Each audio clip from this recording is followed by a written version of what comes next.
A lot of times people look at risk and ask, what are the odds that I will succeed? I like to say, what's the worst that could happen? In May 2019, I took a risk head on by purchasing a Polaris Slingshot to rent out on Turo. Turo is a peer-to-peer car sharing platform nicknamed the Airbnb for cars. My strategy was simple: purchase the vehicle for under $20,000 and rent it out for over $110 per day. Elementary math and a lot of ambition told me that if I rented this out for a half a year at this rate, I would make a full return on my investment. The odds that I would succeed were high, in my opinion. In worst case scenario, I could exit the business and sell the Slingshot for a couple thousand less than I bought it for. Not a bad deal, right? At first, everything went according to plan. I quickly became an all-star host, brought in over $6,000 my first year, and I was on track to double to triple my profits that coming year. I was so foolishly confident in this business model that I even bought a Jaguar F-Type thinking that this could be the next Slingshot. Then, it all went downhill.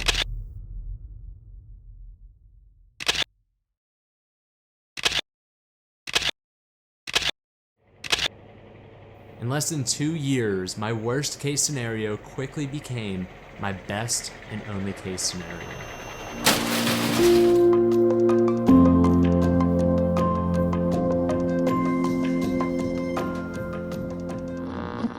Enterprise Rent-A-Car.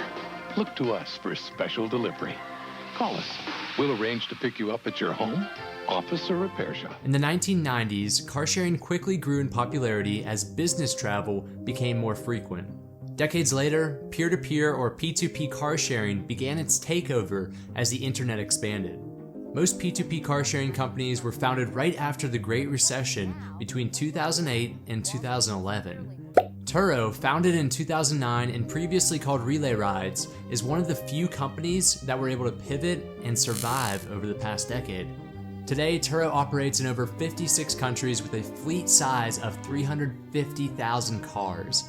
This makes it one of the largest P2P car sharing companies, and growth is not going to slow down anytime soon. So how did such a reputable and growing company run me out of business? Well, let me tell you. My story begins back in May of 2019 when I first thought about starting a business on Turo. I was 24 at the time and I didn't have a whole lot of money saved up to invest into a second vehicle. However, I knew if I could find a vehicle under $20,000 which I could afford and I were to take out a small loan, I could make this all work. After doing some calculations, I saw that these Polaris Slingshots provided the highest daily return in comparison to the car's value. This is when I got excited and I decided to make this happen. After purchasing a used Slingshot for $18,000, I grabbed my camera to take some professional pictures, created my listing, and strategized on how I would manage this with my full-time job. From the start, I never had an issue receiving bookings on Turo, and it's because people, they love this thing. There was always demand for this vehicle, and to be honest, it was more than I could keep up with. At one point, Joe Exotic was one of my reoccurring customers in the city of Houston. They even let me take it for a spin at the rodeo. Joking about that part. Everything was going just as planned, and within my first 3 months, I made my first $1,000 in earnings. It wasn't until August 2019 where some red flags started popping up. As a part of being a host, you need to verify that your guest's driver's license is 1, valid, and 2, it's actually their picture. During that month, I had one customer attempt to use an ID that didn't even resemble him, and another one whose license expired over 2 years ago. The last thing that you want is someone renting out your money-making vehicle, and it's not who they say they are. This is when I started looking into Turo's background screening in more depth, and what I found was extremely concerning. To gain approval, all you need are these 5 things. I still wasn't sure how the guy got approved with a license from 2017 knowing this, but I knew that the guy who attempted to use someone else's ID was in fact using his friend's active license. I knew this because he told me. It's passable, okay? This isn't terrible. After some more digging, I found something even more bizarre. Unlike other P2P services like Airbnb, Turo does not check for criminal records or active arrest warrants. Now don't get me wrong, just because you have a criminal record, that does not mean you shouldn't be able to rent out a vehicle. However, my concern was if I am meeting the person, I should at least be aware of that. And I'm sure you can understand why. With Border Patrol for his car. The News 4 Tucson investigators obtained this criminal complaint showing Harrison was arrested as the passenger of a car matching the description of Thomas's for smuggling 3 people in camouflage. With all this being said, I started to fear that something more alarming was right around the corner. Something that would make these minor issues that I was facing appear non-existent. After all, you can be lucky 99 times, but it just takes one mistake to derail everything you built. Hey, this is Josh, the owner of the Slingshot that you're renting out. I just noticed your trip has ended. It's past 4, and I honestly haven't heard from you. If you could give me a call back, I'd really appreciate that. My first major incident happened exactly 1 year after listing my vehicle on Turo to the date. The trip started off like any other, and the woman's driver's license checked out. There were no red flags, and she picked it up on time. Now, Monday was the day that she was expected to return the vehicle. Usually I'll be in contact with the guest the day of to see how everything went, and when I reached out to her, no answer. Once it passed the scheduled drop-off time of 4 p.m., I started to get worried because this was unusual. At this point, every possible scenario raced through my mind, from an actual accident the whole way to Grand Theft Auto. A day went by, and around 12 p.m., I finally received a text from her.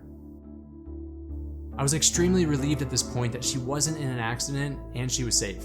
As long as the Slingshot came back in one piece, I wasn't going to hold this against her. Well, it didn't come back in one piece. When she dropped it off, she immediately jumped into her friend's truck and sped away before I could check it out. As I walked up to the Slingshot, it was honestly like a crime scene. Dent here, LEDs fried, rear tire torn up, and the speakers blown to pieces. And if that wasn't enough, she even dropped one last goodbye message for me. Now, the insurance process, an absolute nightmare. If you're not familiar with Turo's protection policies, all but one protection plan provides a $0 deductible to the host. I didn't want to forfeit 40% of all of my earnings for this, so I thought that this one would be the best for me. Keep in mind, even if the accident was completely the driver's fault, the host still has to pay up to this deductible. So I immediately had the Slingshot taken to the local motorsports shop to have the damage quoted. Turo quoted the damage to be $1,673 after my deductible, while the shop said it would cost close to $2,113, a difference of $440. Additionally, my aftermarket LEDs that I had on the Slingshot were not going to be covered. During this summer, we were also facing a global pandemic which bottlenecked the industry for parts. All of these repairs, they were not going to be done until August at the earliest. This single incident cost me $250 for the deductible, $440 for the difference in repairs, and around $3,500 in lost earnings that summer. So was all this worth the $248 that I made from that trip? Absolutely not. See, I wasn't naive to think that this would never happen to me while renting out my vehicle on Turo. An accident could and would most likely happen at some point. What I was naive about was how much this would cost me if it were to happen. Later that summer, I got the Slingshot back and I thought I'd give it one more try. Not even 2 months later, on October 29th, something happened again.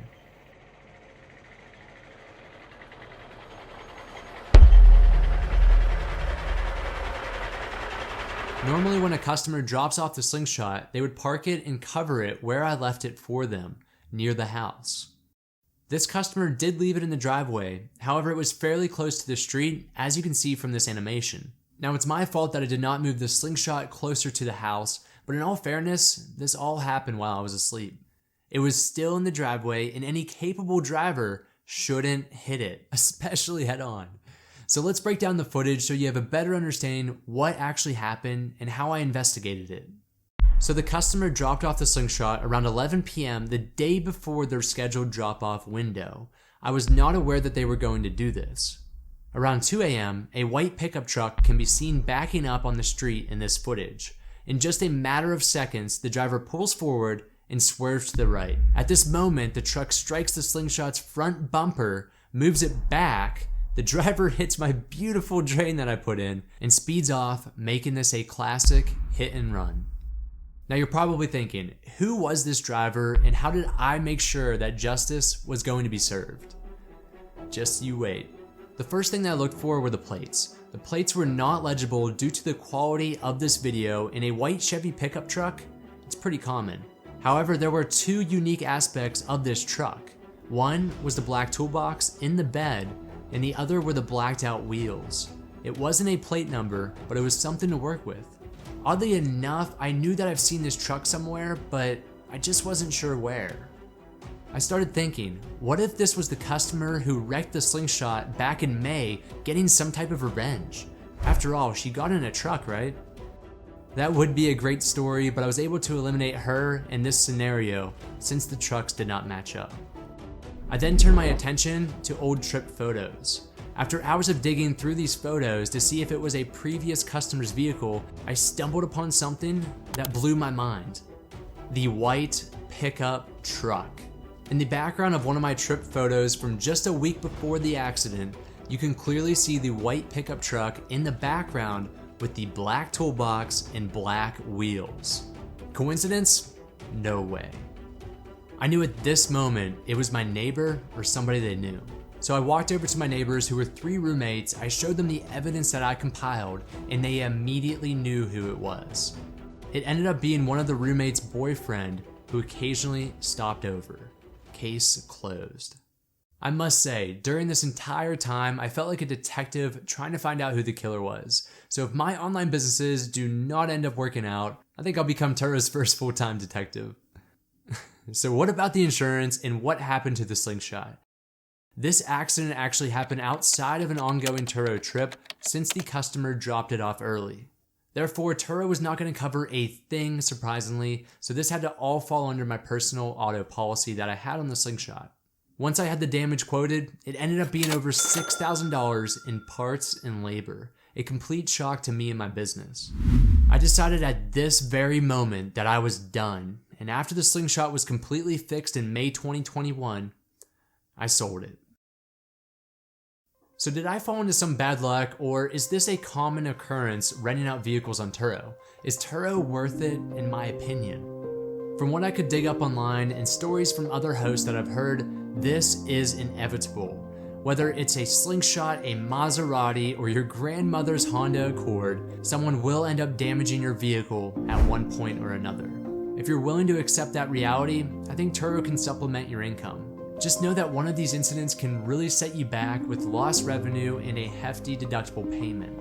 Now on the other hand, I would never recommend renting out your single vehicle that you need on certain days. Turo does provide rental car coverage with some protection plans, but it's only for a maximum of 10 days, which adds up to $300 to $500. In both of my situations, I had to wait multiple months to get my Slingshot fixed, given the current environment. Turo is a great idea, but it definitely needs some improvements tailored toward the money producers, aka the hosts. Improve the claims process, turn the bad customer service into good, and be transparent with hosts. It's not asking a lot, but it's necessary to sustain this business model.